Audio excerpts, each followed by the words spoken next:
Hello everyone, and welcome back to our YouTube channel. If you don't already know who we are Puzzle Me Academy, where our focus is helping you find your peace in the ABA world. As you already know, this is a completely free resource. We know how hard it is when you might be studying, and you've probably already invested in other resources to get more familiar with the material you need to know to pass your exam or to just brush up on any of the material. So if you take anything from any of our videos, please subscribe or share this video with someone that you know might benefit from the video and the information shared on it. So let's take a moment to focus on channeling your unicorn energy. I know what you're thinking. What is unicorn energy? What we like to call unicorn energy is when we bring ourselves to a space where we step into the best versions of ourselves. So this version is whatever it is for you. I recommend you keep your mind open to learning new strategies, to learning new information, or to, again, just brush up on your material.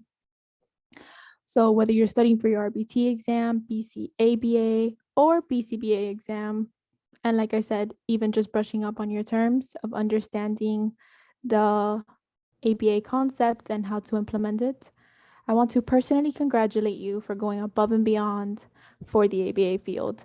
And if you are new and you are just getting started, I hope you're excited because I'm excited for you. So if you are studying for the RBT exam, this would fall under category C, number 3, where it says use contingencies of reinforcement. So this would be conditioned or unconditioned reinforcement and continuous or intermittent schedules.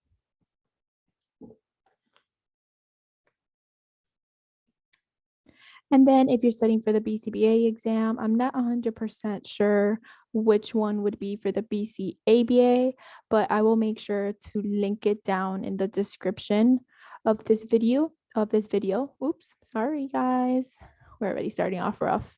So B5 would be for the BCBA task list, and it's define and provide examples of schedules of reinforcement. So again, RBT task list is C3 specifically, and BCBA is B5. So on today's agenda, we have basic schedules of intermittent schedules of reinforcement. So first thing we will do is separate each term and then play mix and match with them. You'll get what I mean in a second. Just hang on, and for the love of God, stay awake. Do not exit the PowerPoint. In this case, don't exit the video. Give us a chance. And if you already don't like where this is heading, then you can go ahead and exit, but I hope you stay and listen to our content. So, number 1, let's dive into a basic definition of this. So, 4 basic schedules of intermittent reinforcement. Now, remember in ABA, we love abbreviations. So you also want to remember it as INT. So within the 4 basic schedules, there are 4 separate words we want to have a clear understanding of before we dive into explaining each schedule's purpose. So here we have ratio schedules. This is when a number of needed correct responses for reinforcement to be delivered. So best when higher rates of responding are important, and here your response rate determines how fast you obtain the reinforcer. So with ratio specifically, you want to remember math. Math has a lot to do with ratio. It's just a word that I personally associate, and it has helped me remember being in math class and having to give a specific amount of answers in like a worksheet, for example. So try to keep that in mind. Then we have interval schedules. So think of time. Here we're waiting for an amount of time to pass for reinforcement to be given. So reinforcement is given after one correct response and a certain amount of time has elapsed. So good to use if lower rates of responding are acceptable at that moment.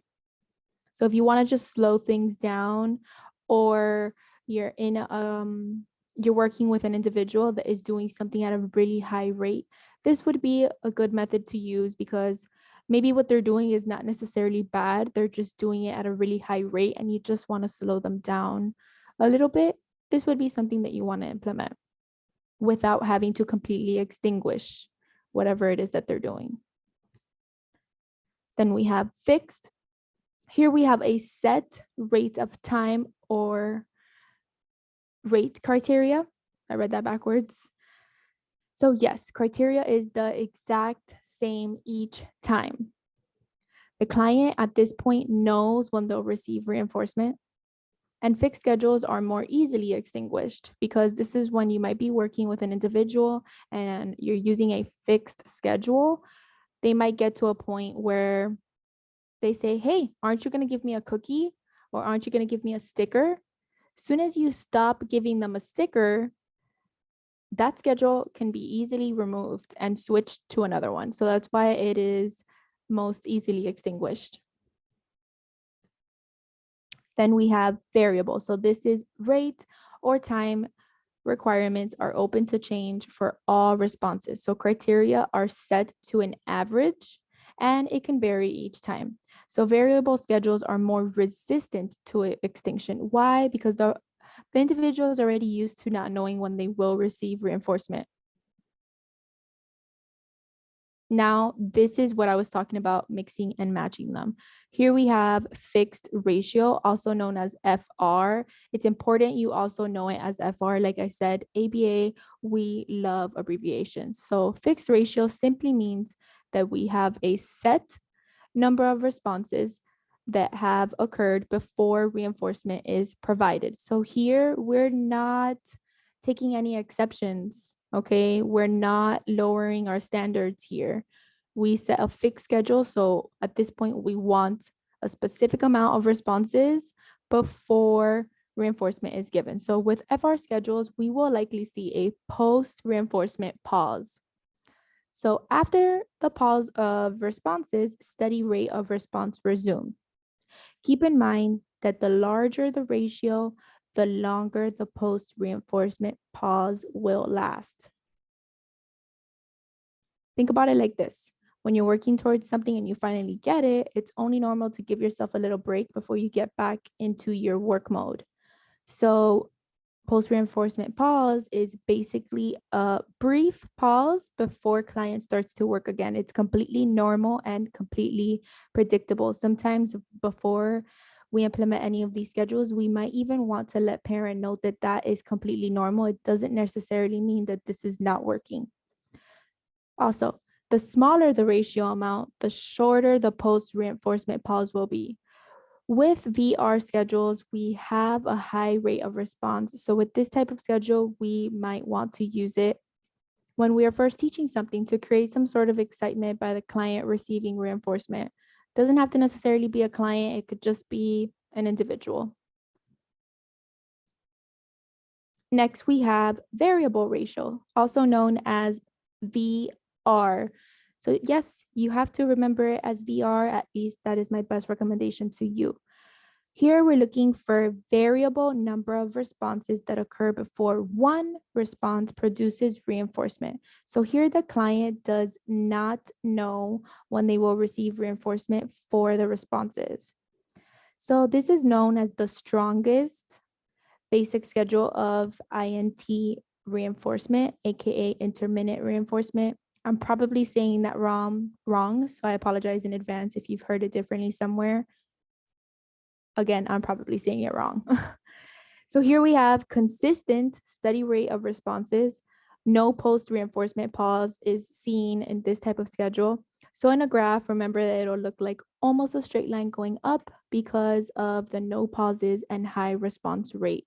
At the end of these explanations, there will be a graph and I will also go over that. So if you're confused, you might want to stay till the very end, or you can just skip if you want to see the graph. Next, we have fixed interval. This is also known as FI, and like I have said in the previous slides, please remember it as FI as well. You might see it like that in your test, so you want to know it. So here, a specific amount of time has to elapse before one response produces reinforcement. Here, we do have post-reinforcement pauses. Reinforcement is given after the first response and interval has elapsed. So FI produces slow to moderate and less consistent responding to the individual. And on a graph, you want to picture the schedule looking like a scallop. Again, you will understand that at the end when you see the graph. With fixed interval, you will likely see this sort of pattern, an increase in response rate as interval progresses. So as you continue to implement this schedule, they are likely to also respond at a faster rate. Next, we have variable interval. So here, after a variable, aka average amount of time has elapsed before single correct response produces reinforcement. So key pointers. Good to implement when maintenance. I meant to say when you're in the part of maintenance in that program.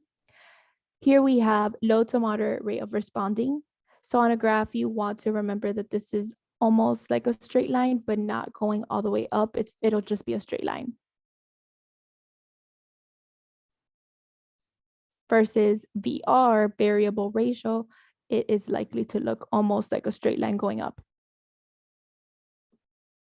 So let's get visual. If you want to picture what these schedules will look like on a graph after you have graphed the responses and how often something has happened, this is what it might look like on a graph. Again, it won't look exactly like this, but this is some sort of margin that you can have and to keep in mind. So over here on the left side, we always put the number of responses. And then at the bottom, we can put the time, the days, this is just an example. So here we have VR. This is the one that I told you guys looks almost like a straight line going up. And then we have FR. Here you can remember this as stairs. And then VI, it's the one that we associate with a scallop. Try to remember fishes. That's how I remember it. And how everyone that I personally know in the ABA field has tried to remember it as well. And then we have BI, which is a straight line as well, but it's not likely to be seen going up like VR. So you did it. Be proud. You were able to stay through the entire video. I hope this has served you some sort of help and assistance throughout your studies. So if you didn't fully grasp the entire concept of anything explained, try watching the video again, try taking some notes, then try watching it again. If there's one thing you should take away from this video is that it's perfectly fine if you take some time to understand and master these terms. These terms are probably things that you've already done if you implement them as like within the actual procedure. What's difficult is actually remembering the exact